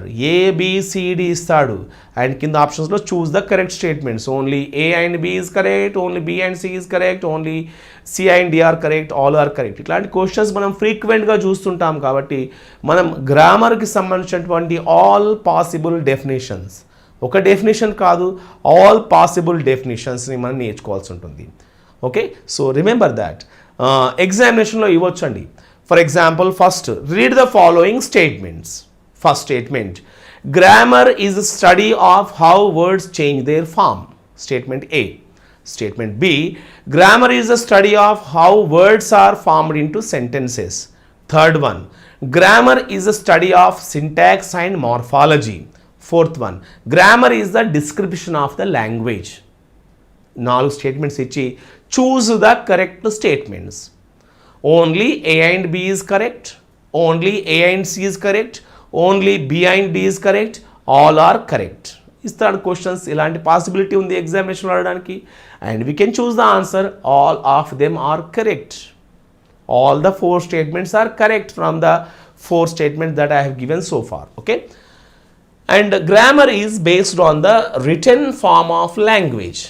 Grammar is based on the written form of the language, because spoken form may not always be grammatically correct, but it's usually based on the written form of language, and it's a type of rule governed behavior. Language is a type of rule governed behavior, and that's the reason we call language as systematic. అందుకే language మనం ఏం చెప్పుకుంటాము, systematic అని చెప్పుకుంటాము. Language is systematic because language is based on principles, language is based on certain rules, and the rules of the language govern its use. That's the reason we call language as the rule governed behavior. Okay, it is based on certain principles. Can you tell me what is the opposite of this particular one? Language is based on the rules or principles. Deni gurinchi cheptara, what is the opposite feature that can be given to this particular one? Yeah, just I am looking at your responses. Right, what is the opposite feature of language is systematic? Language is systematic సంబంధించి opposite quality ఏంటి చెప్పండి. Just I am looking at your responses, friends. What is the opposite quality? Opposite quality of language is systematic. Yeah, arbitrariness. Arbitrary means not based on any principle or not based on any rule. A rule పైన, ఏ principal పైన కూడా ఆధారపడకపోతే దాన్ని మనం arbitrary అని చెప్పుకుంటాము. Arbitrariness is the opposite quality of systematic. సిస్టమేటిక్కి opposite quality ఏంటండి, arbitrariness అవుతుంది. ఓకే, రైట్ ఫ్రెండ్స్, గుర్తుపెట్టుకోండి, మనం యూనిట్ 1లో భాగంగా దీనికి సంబంధించి డీటెయిల్డ్ ఇన్ఫర్మేషన్ మనం డిస్కస్ చేసాము. That is also very important when it comes to the language learning. Okay, language learning సంబంధించి the nature of language or we can call the features of language. Okay, nature లేదా features సంబంధించి మనం డీటెయిల్గా discuss చేయడం జరిగింది. Okay, so grammar is a subset of those rules which govern morphology or syntax. అంతా కూడా ఒకటే అండి మీనింగ్. మార్ఫాలజీ, సింటాక్స్, ఈ రెండింటికి సంబంధించినటువంటి రూల్స్ని గ్రామర్ అని చెప్పుకుంటాం. అంతే, ఇంకేం లేదు దాంట్లో. ఇప్పటివరకు నేను ఒక 6 స్టేట్మెంట్స్ ఇచ్చాను. చూడండి ఒకసారి 6 స్టేట్మెంట్స్ ఏంటి. Yeah, so look at these 2 statements. ఈ 2 స్టేట్మెంట్స్ చూడండి. Which words change their form, words are combined into sentences. Second one చూడండి, rules in a language for changing of the form of words and joining sentence. రెండు కూడా same కదా. So first one, second one. Syntax, మార్ఫాలజీకి సంబంధించిన rules. And మూడో చూడండి ఇక్కడ, study of syntax, morphology, same meaning. And next one, theory of language description. Language describe చేయాలంటే ఏముంటుంది, సింటాక్స్ అండ్ మార్ఫాలజీ ఉంటుంది, అంతే. అండ్ నెక్స్ట్ వన్ చూడండి, based on the return form of, ఇది ఒక డిఫరెంట్గా ఉంటుందండి. Rule govern behaviour, rules which govern the morphology and syntax. మొత్తం మీద గ్రామర్ని మీరు డిస్క్రైబ్ చేయాలంటే ఏం చేయాలి, syntax and morphology. Syntax and మార్ఫాలజీకి సంబంధించినటువంటి రూల్స్ని డిస్క్రైబ్ చేసేదే గ్రామర్ అంటే. అంతే అండి. ఇప్పటిదాకా మనం చెప్పుకున్నటువంటి 7 to 8 పాయింట్స్, 7 నుండి 8 పాయింట్స్ యొక్క సమ్మరీ అంతా ఏంటంటే సింటాక్స్ అండ్ మార్ఫాలజీకి సంబంధించినటువంటి రూల్స్ని డిస్క్రైబ్ చేసేది grammar. That is the one-liner definition to grammar. I hope all of you have understood it. అందరికీ అర్థమైంది అనుకుంటాను. So grammar is the structure of the description of the structure of a language. ఒక లాంగ్వేజ్కి సంబంధించినటువంటి స్ట్రక్చర్ని describe చేసేది grammar అని చెప్పుకుంటాము. ఓకేనా? And 3 things are to be focused while teaching grammar. Grammar teach చేసేటప్పుడు ప్రతి టీచర్ కూడా 3 thingsని చూస్ చేసుకోవాలి. ఇంతకుముందు నేను చెప్పాను వొకాబులరీ టీచ్ చేసేటప్పుడు కూడా ఏ అంశాలని ఫోకస్ చేయాలి అని చెప్పాను. ఇప్పుడు గ్రామర్ టీచ్ చేసేటప్పుడు ఏ అంశాలని టీచర్ కవర్ చేయాల్సి ఉంటుంది, what aspects are to be covered while teaching grammar for the students. The very first one is form. Form is to be focused. The second one is meaning. Third one is use. These 3 are to be focused while teaching grammar. Grammar ni teach చేసేటప్పుడు ఈ 3 అంశాలని focus చేస్తూ ప్రతి ఒక్క teacher కూడా teach చేయాల్సి ఉంటుంది. What are those 3 things? ఆ 3 అంశాలు ఏంటి చెప్పండి. One is form, second one is meaning, and third one is use of that particular word. Okay, what is the form? Form refers to the mechanics of language either in terms of grammar and vocabulary. Okay, and meaning is nothing but mental image and comprehension that is governed by grammar. Okay, so mental image and comprehension that is governed by grammar. And use, the ability to apply knowledge of grammar to express the thoughts and ideas. అంటే ఏంటి? Use, performance, that is nothing but usage and competence. So వీటన్నిటికి సంబంధించినటువంటి దాన్ని మనం ఏం చెప్పుకుంటాము? We call that particular aspects. So మనం గ్రామర్ని teach చేసేటప్పుడు 3 ఆస్పెక్ట్స్ మనం ఫోకస్ చేయాల్సి ఉంటుంది. ఏంటి 3 aspects? Form, meaning, use. Form, meaning, use. గుర్తుపెట్టుకోండి, ఎగ్జామినేషన్లో క్వశ్చన్ ఇవ్వచ్చు ఫామ్ అంటే ఏంటి, లేదా simple questions what are the aspects are things that are to be considered why teaching grammar. 3 things are to be considered: form, meaning and use.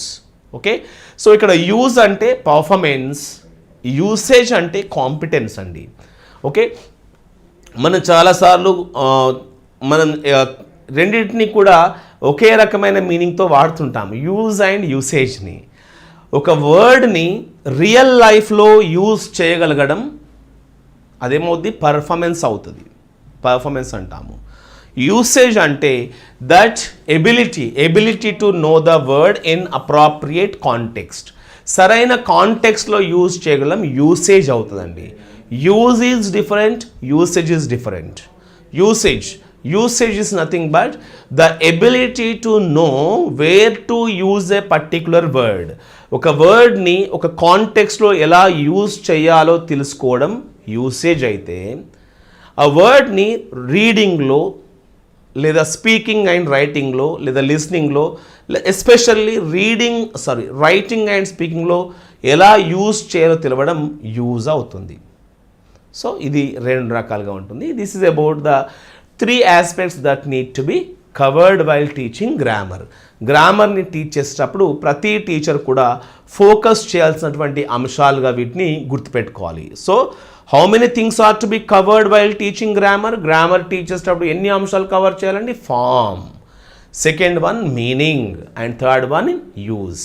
Okay, in listening and speaking, grammar plays a crucial role in grasping and in expression spoken language. Okay, so listening, speaking లో grasping కోసం, expression కోసం grammar major role ని play చేస్తుంది.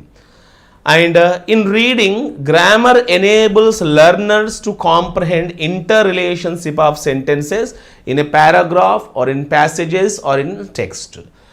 Okay, రీడింగ్లో కూడా grammar important role play చేస్తుంది. ఎందుకంటే మనకి ఒక పారాగ్రాఫ్ లోని సెంటెన్సెస్ మధ్యలో ఇంటర్ రిలేషన్షిప్ తెలుసుకోవాలి, లేదా టెక్స్ట్ లేదా ప్యాసేజ్లోని సెంటెన్సెస్ మధ్యలో ఇంటర్ రిలేషన్షిప్ తెలుసుకోవాలంటే grammar important.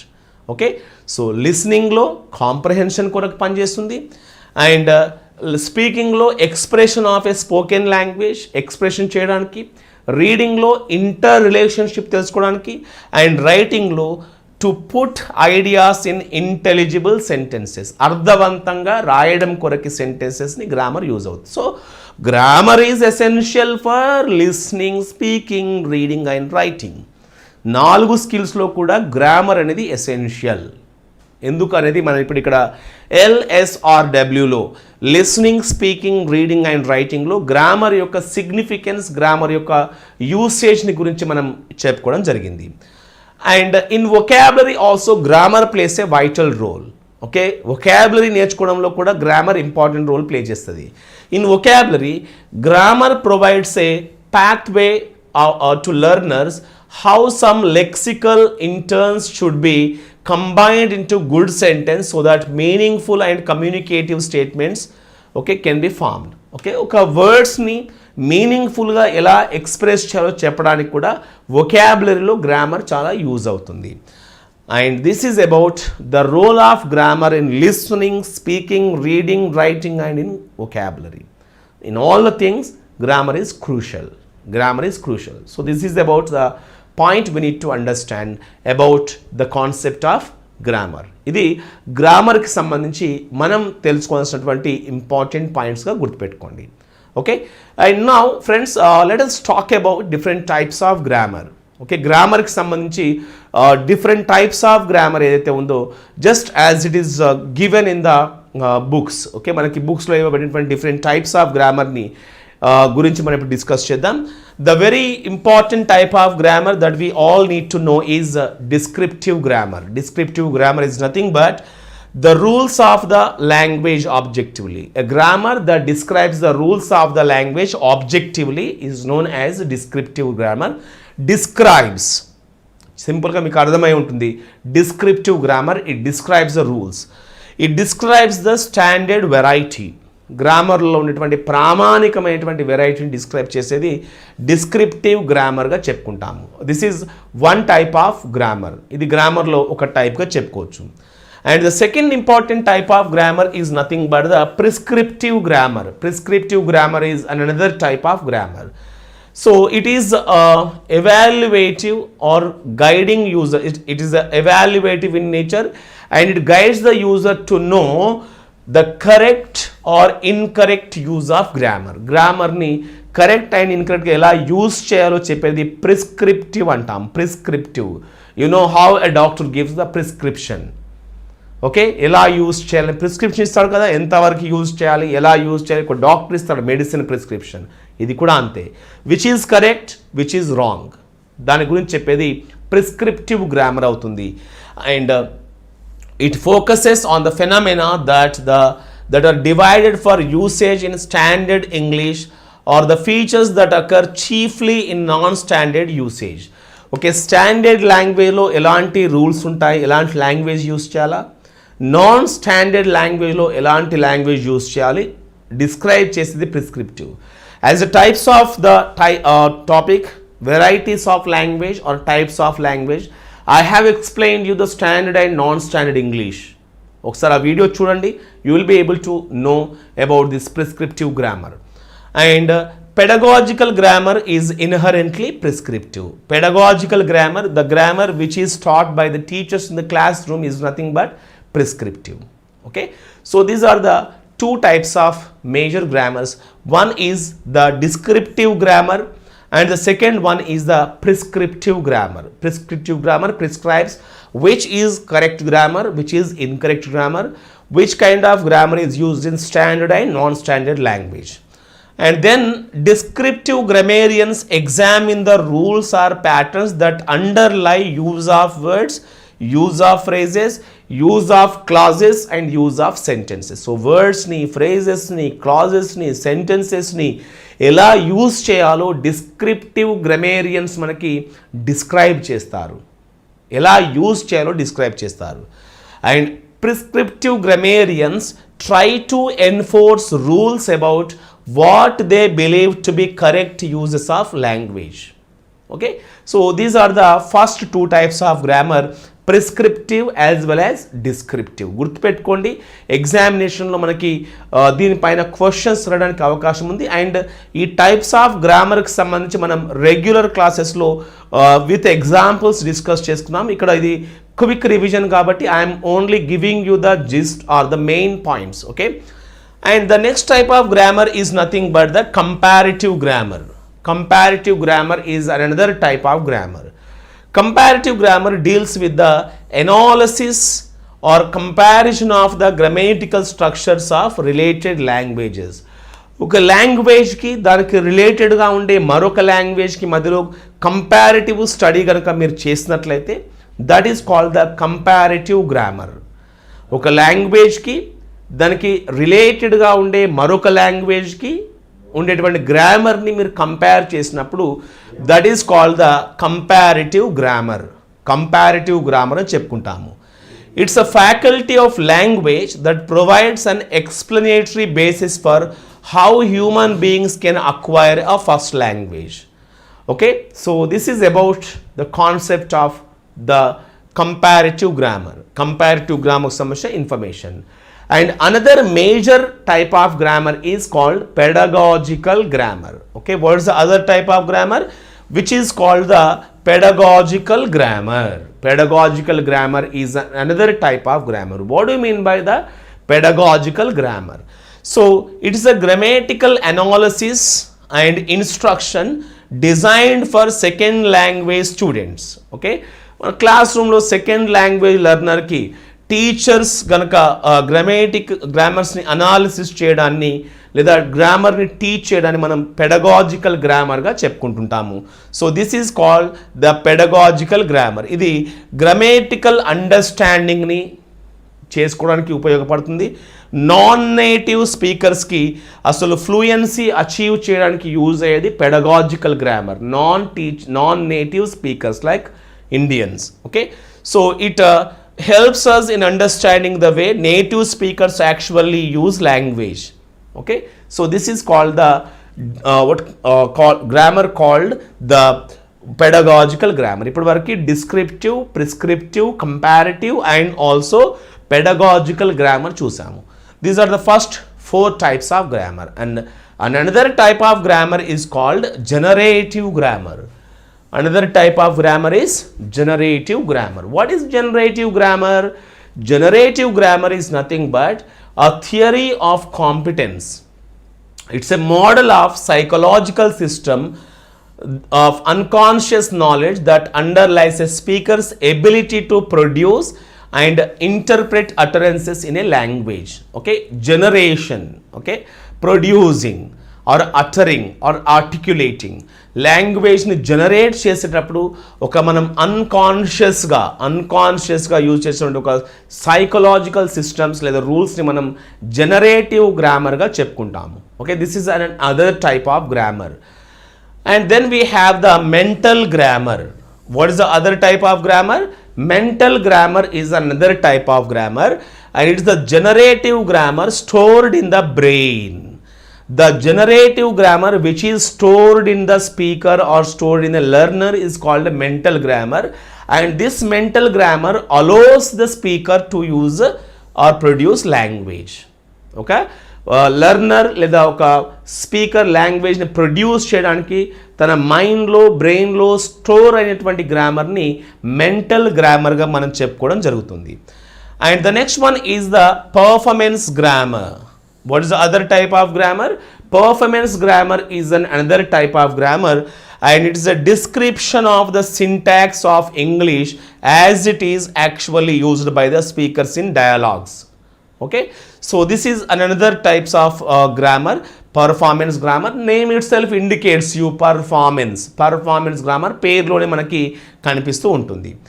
And then we have another type of grammar which is called the theoretical grammar. Okay, so ఎందుకంటే ఎగ్జామినేషన్ పాయింట్ ఆఫ్ వ్యూలో మనకి మ్యాచింగ్ క్వశ్చన్స్ ఇవ్వచ్చండి. ఇవన్నీ తెలుసుకోవడం జస్ట్ అట్లీస్ట్ డెఫినేషన్స్. మీరు రెగ్యులర్ క్లాస్ వినకపోయినట్లయితే అట్లీస్ట్ ఈ concepts అనేది తెలుసుకోండి. ఎగ్జామినేషన్లో క్వశ్చన్స్ ఇవ్వడానికి అవకాశం ఉంది. ఏం క్వశ్చన్స్ ఇవ్వచ్చు? For example matching type questions ఇవ్వచ్చు. ఓకే, టైప్స్ ఆఫ్ గ్రామర్ ఒకవైపు అండ్ దాని యొక్క మీనింగ్ మరొక వైపు ఇవ్వచ్చు. సో ఒక క్వశ్చన్ రావడానికి అవకాశం ఉంది. Or directly the definition of grammar is also given. ఒక గ్రామర్ ఇచ్చి దాని యొక్క డెఫినేషన్ కూడా అడగడానికి అవకాశం ఉంది. So all these are to be studied. ఇవన్నీ కూడా మీరు చదవడానికి అవకాశం ఉంటుంది. చదవండి, ఎగ్జామినేషన్లో అడగడానికి అవకాశం ఉంది. Okay, right. So friends, right. So theoretical grammar is another type of grammar, and it's a study of the essential components of human language. Okay, theoretical, theory deals with theory, and it is concerned with making completely explicit the formalisms of grammar, and it provides scientific arguments or explanation in favor of one account of grammar rather than another. This is another type of grammar called the theoretical grammar. And one more type of grammar, I think you must know that UG అని మనం చాలాసార్లు చదువుతుంటాము. Universal grammar.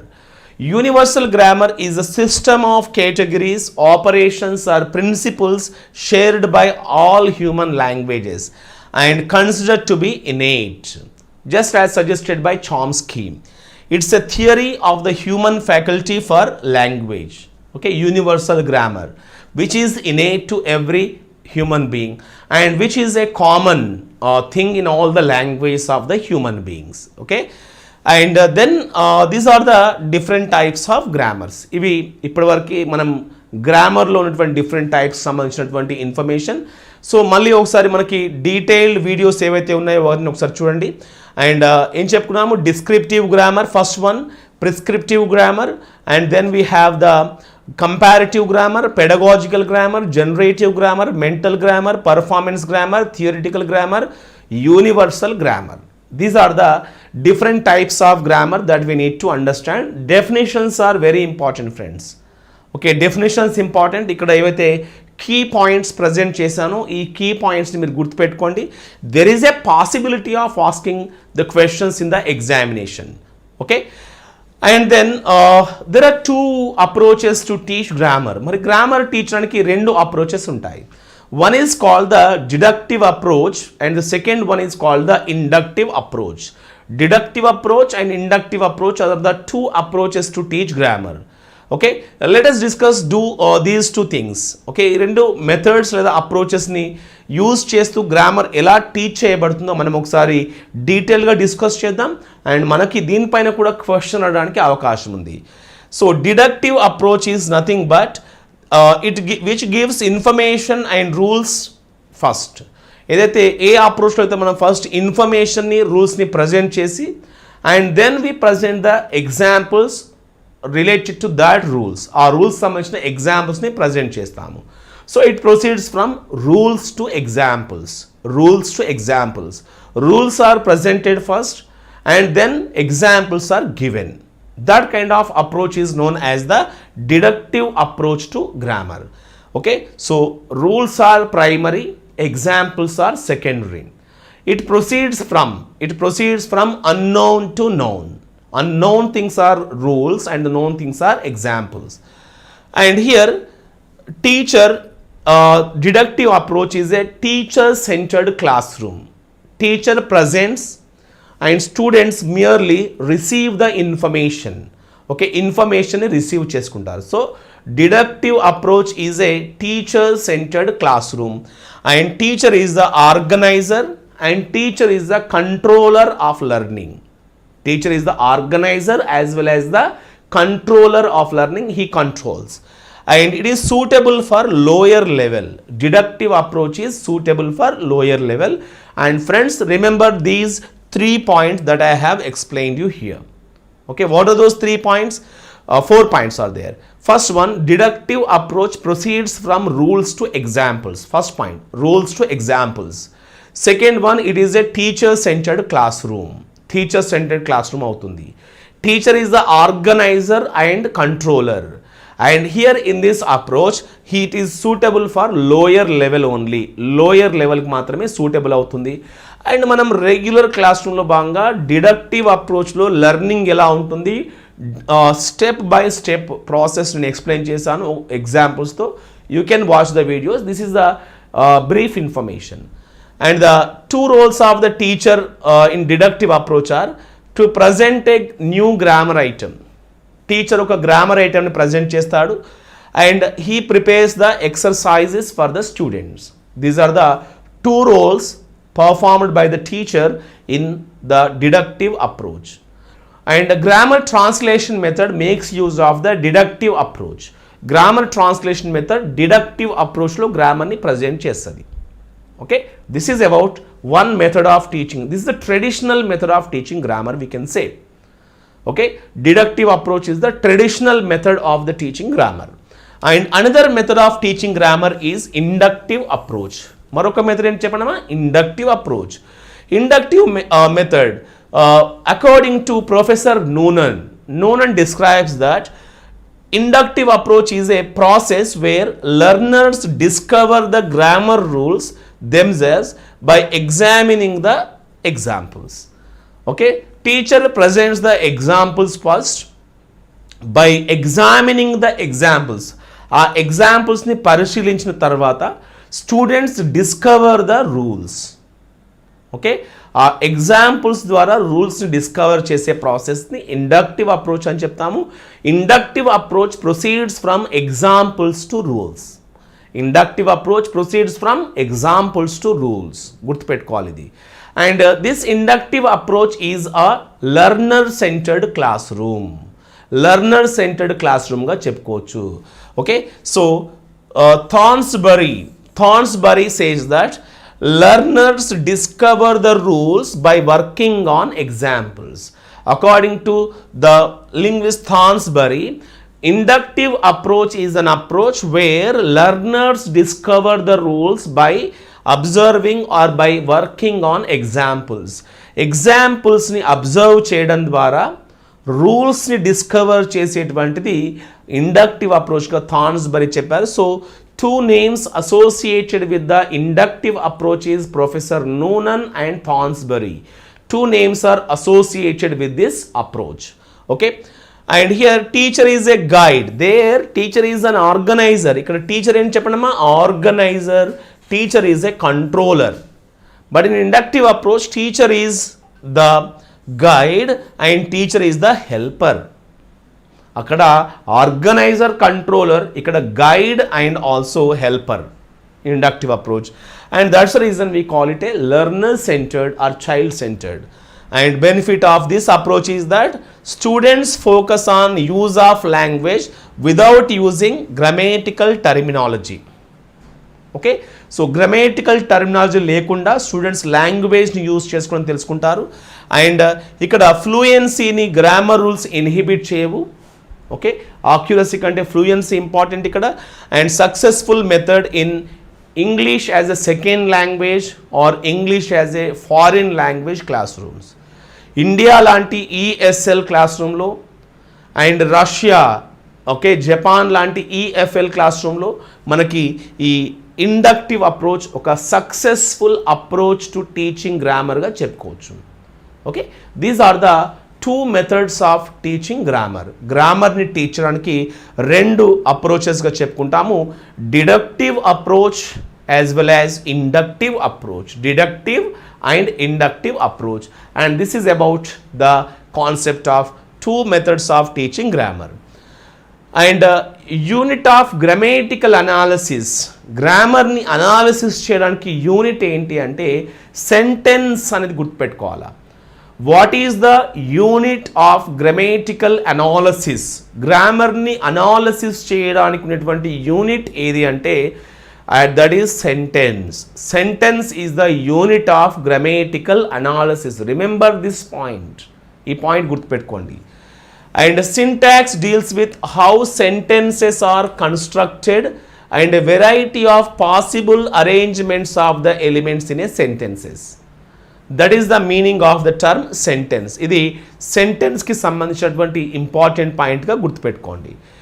And syntax helps us in understanding the rules of forming grammatical sentences. Usually sentence is the study of the word order in a sentence, but it helps us in understanding the forming of grammatical sentences. Grammatical sentences ni ela form cheyalo help chesedi manaki syntax ga cheppuntamu. And what are the elements of sentence? Sentence lo undetvanti elements enti ante there are 4 important elements in every sentence. ప్రతి సెంటెన్స్లో కూడా 4 important elements ఉంటాయి. మీకు గ్రామర్లో భాగంగా మీరు నేర్చుకునే ఉంటారు. Like verb, subject, direct object and complement are the 4 important elements of any sentence. ప్రతి సెంటెన్స్లో ఉన్నటువంటి subject, verb, direct object and complement. These are the 4 components, 4 major components of any sentence. And friends, when it comes to the types of sentences, there are 7 types of sentence patterns. Okay, main ga మనం చూసినట్లయితే there are many patterns. చాలా patterns ఉన్నప్పటికీ important మాత్రం గుర్తుపెట్టుకోండి. there are 7 important patterns. There are 7 important patterns for sentences. One is the a structure called subject and verb. This is one pattern. The second one is subject plus verb plus object. The third one is subject plus verb plus indirect object or direct object. We know what is direct object and what is indirect object. Okay, mostly మీరు pattern or the structures of the sentences లో భాగంగా నేర్చుకునే ఉంటారు. And subject, verb and subject complement, subject complement. Then subject, verb and object complement. Subject, verb and complement of the verb. So subject complement, object complement and complement of the verb. Then subject, verb plus adjunct. These are the 7 patterns in English. English ఉన్నటువంటి 7 major ప్యాటర్న్స్గా చెప్పుకోవచ్చు. And వీటికి సంబంధించినటువంటి examples, explanation మనకి regular క్లాసెస్లో భాగంగా present చేశాను. You can watch the videos and you can gain the thorough knowledge of these types of sentences. So how many parts are there, how many elements are there in a sentence? There are 4 elements in any sentence. And how many sentence patterns are there? There are 7 important patterns of sentences. We have discussed all of them in detail. And friends, let us also talk about the syntax. Okay, syntax సంబంధించినటువంటి information కూడా మనం discuss చేద్దాం. Friends, మీరు ఇంతకు ముందు కనుక చదివి ఉన్నట్లయితే ఇప్పుడు నేను రివైజ్ చేసే అంశాలన్నీ కూడా మీకు ఈజీగా అర్థమవుతాయి. ఒకవేళ మీరు ఇంతకు ముందు కనుక నా లెక్చర్స్ కానీ లేదా మేము ఎస్ఎన్ఎస్లో చెప్పిన నోట్స్ కానీ వినకపోతే ఇది అర్థం చేసుకోవడంలో కొంచెం కష్టంగా ఉంటుంది. This is a revision class. ఒక 5-6 అవర్స్ చెప్పేటువంటి క్లాస్ని మనం ఒక 1 hour or 2 hours క్లాస్లో కన్సాలిడేట్ చేస్తున్నాం. It's a kind of consolidation అంతే. ఓకేనా, it's a revision and review. Then let us also talk about syntax. Okay, syntax సంబంధించి కూడా మనం డిస్కస్ చేద్దాం. The word syntax is derived from the Greek word syntaxis. Okay, syntax అనే word, syntaxis అనే Greek word నుంచి తీసుకోబడింది. The meaning of the Greek word syntaxis is arrangement. ఏమని చెప్పుకోవాలా? Arrangement అని చెప్పుకోవాలి. So the word syntax is derived from the Greek word syntaxis and the meaning of the word syntaxis is arrangement. And it is an arrangement of words to express different meanings. Different meanings ni express చేయనుకున్నటువంటి arrangement of వర్డ్స్నే syntax అని చెప్పుకుంటాం. Syntax is the study of word order in a sentence మనం చెప్పుకున్నాం చాలాసార్లు. Okay, and grammar and syntax రెండింటికి మధ్యలో తేడా ఏంటి మనం అనొచ్చు. మరి సింటాక్స్కి గ్రామర్కి తేడా ఏంటంటే syntax is the one that is the structure of language. It's about the naming of fonts or rules of tenses or sound system. వీటన్నిటికీ సంబంధించింది గ్రామర్ అవుతుంది. Okay, grammar is about the study of the syntax and the morphology. అంటే చెప్పుకునేది ఏంటంటే syntax is a part of grammar. Syntax is a part of grammar. Which is the broader one in these two? Grammar is the broader one and syntax is a part of grammar. Okay, syntax is the relationship between grammar, components of language in use, and syntax is a component of grammar. గ్రామర్లో ఉండేటువంటి ఒక కాంపోనెంట్ని సింటాక్స్గా చెప్పుకోవాలి. And syntax allows the speakers to communicate complicated thoughts by arranging small simple units in a meaningful way. Okay, so small and simple యూనిట్స్ని మీనింగ్ఫుల్గా express చేయడానికి, communicate చేయడానికి సింటాక్స్ అనేది హెల్ప్ చేస్తుందండి. This is about the main points related to syntax. ఇది సింటాక్స్కి సంబంధించినటువంటి important పాయింట్స్గా మనం గుర్తుపెట్టుకోవాలి. Please go through the notes once again. Okay, దీనికి సంబంధించినటువంటి నోట్స్ని ఒకసారి మళ్ళీ జాగ్రత్తగా చదవండి. Very important one. ఎగ్జామినేషన్లో 1 or 2 క్వశ్చన్స్ మనకి దీనిపైన టోటల్ ఈరోజు సెషన్ పైన అడగడానికి అవకాశం ఉంది. And let us also talk about the next one. Okay, తర్వాత కాన్సెప్ట్స్ గురించి డిస్కస్ చేద్దాం. One is called coordination. Okay, what is the next one? Coordination. What do you mean by coordination? Coordination is a way of combining two words, two phrases, or two clauses, or two sentences of equal rank. Okay, equal rank అంటే coordinating conjunctions తో మనం combine చేసేది coordination అంటాం. Usually it is a process of making compound sentence. దాన్ని కోఆర్డినేషన్గా చెప్పుకుంటాము, coordination అంటాము. Okay, using coordinating conjunction and combining the compound sentences, that is called the coordination. What you mean by subordination? Subordination is the process of joining two clauses of unequal rank. Equal rank ni combine చేసేది coordination, unequal ranks ni coordinate చేసేది subordination. And it is the combining main clause with a subordinate clause by using the subordinate conjunction. Okay, usually this is a process of forming the complex sentences. Okay, so these are the two important terms that we have to use: subordination and the coordination. The process of making the compound sentence is coordination. The process of making the complex sentences is the subordination. And then complementation. Another term we have to remember is complementation. Complementation is a word or a phrase which is needed to complete the meaning. We have read in grammar like the subject complement, object complement, and the complement of the verb. మనం చాలాసార్లు చూస్తుంటాం సెంటెన్సెస్లో. So that is nothing but complementation. Complementation is required to complete the meaning of a word. Okay, so ఒక ఎక్స్ప్రెషన్ని మీనింగ్ఫుల్గా complete చేయడానికి complement అవసరం ఉంటుంది. ఓకేనా? And complement దేన్ని modify చేస్తుంది? సబ్జెక్ట్ని, అందుకే సబ్జెక్ట్ కాంప్లిమెంట్ అంటాము. ఆబ్జెక్ట్ని ఆబ్జెక్ట్ కాంప్లిమెంట్ అంటాము. వర్బ్ని కాంప్లిమెంట్ ఆఫ్ ద వర్బ్ అంటాము. And sometimes adverb also complement of the adjective కూడా చెప్పుకుంటాము.